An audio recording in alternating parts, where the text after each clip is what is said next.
Yesus. Itu yang terkait dengan kitab suci saudara.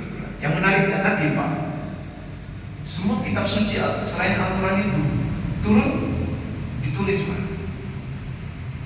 Ketika turun itu ditulis, sama nabinya ditulis. Makanya Nabi Musa itu di Al-Quran itu kan bawa law namanya, alwa itu lempengan batu yang untuk nulis Taurat itu, yang sempat dilempar oleh Nabi Musa karena Nabi Musa marah yang umatnya ketika ditinggal 40 hari bagaimana mensekutukan Tuhan dengan menyembah sapi, anak sapi yang terbuat dari emas. Itu Allah bertulis. Di semua kitab termasuk suhuf-suhuf itu yang dimiliki oleh para nabi itu ditulis. Dan inilah yang berpotensi tidak pernah abadi. Karena ditulis. Nah, tulisannya dokumen hilang Pak. Dia istilah beda dengan Al-Quran ya. Kalau Al-Quran itu kan nggak ditulis Pak. Misalnya dengan syairnya Gus Dur, kita mungkin beda dengan Gus Dur, tapi syairnya Gus Dur Pak. Ora ditulis, isok diwoco. Yang biasa masjid-masjidnya itu. Jangan coba, itu syair itu secara makna benar tuh Pak. Al-Quran itu ora ditulis, isok diwoco. Jangan Al-Quran itu nggak ditulis. Ketika Nabi nerima itu nggak pernah ditulis. Yang nulis katibnya itu atas perintah Nabi. Yang nulis katib itu atas perintah Nabi. Jadi ketika turun langsung.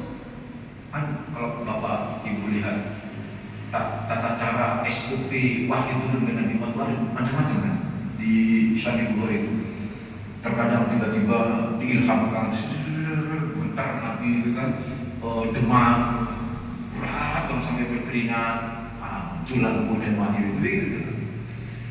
Kadang-kadang kemudian dituntun oleh Jibril gitu.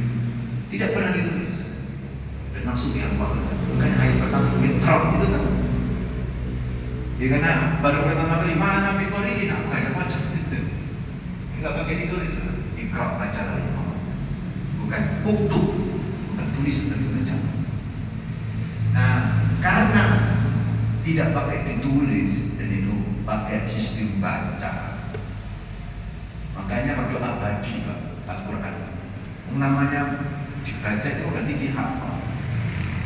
Dan kalau satu generasi itu sudah banyak menghafal, itu saudara tidak akan hilang. Makanya ketika terjadi perang Yamamah, Abu Bakar di zaman Abu Bakar, itu ada 70 pura penghafal Al-Quran yang syahid. 70 yang syahid. Saat itu Umar bin Khattab datang kepada Abu Bakar. Di bahasa kita ini, Mas, iki Al-Quran gak dicetak ini, itu bahasanya. Mau hilang Al-Quran. Ya, karena memang saya ngafal kabeh itu podo mati kabeh.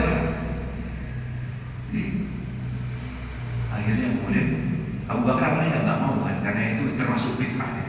Nulis Al-Quran itu bid'ah, tak boleh. Tapi dipaksa sama Sayyidina Umar karena ini penting ke depan. Kita masih sedikit. Kalau udah banyak ada masalah. Yang bayang 70 sahabat yang perang Yamamah itu syahid, gugur, dan itu semuanya yang syahid itu sing hafal Quran kabeh. Nah, gara-gara itu kemudian dibubuhkan Al-Quran. Maka muncullah nanti mushaf di zaman Abu Bakar, terus diteruskan di zaman Umar, terus kemudian dikopi. Jadi di zaman Utsman mengkopi mushaf yang ada di mana di zaman Abu Bakar sama Umar, mengkopi. Terus masternya dibakar. Ada 5-7 kopian yang ditebar ke seluruh negeri untuk menjadi kopi master baru. Itu di zaman Utsman. Jadi Utsman itu tidak menulis ulang, tapi mengkopi master apa yang telah ditulis oleh para sahabat-sahabat di zaman Abu Bakar. Jadi benar-benar sangat valid. Makanya dunia Barat tidak pernah mempersoalkan otentitas Al-Quran. Nggak pernah. Sampai cek orientalis sekarang, nggak ada yang mempersoalkan. Karena apa? Tidak ada celah untuk menganggap bahwa otentitas Al-Quran itu cacat secara ilmiah, itu nggak ada. Saking luar biasa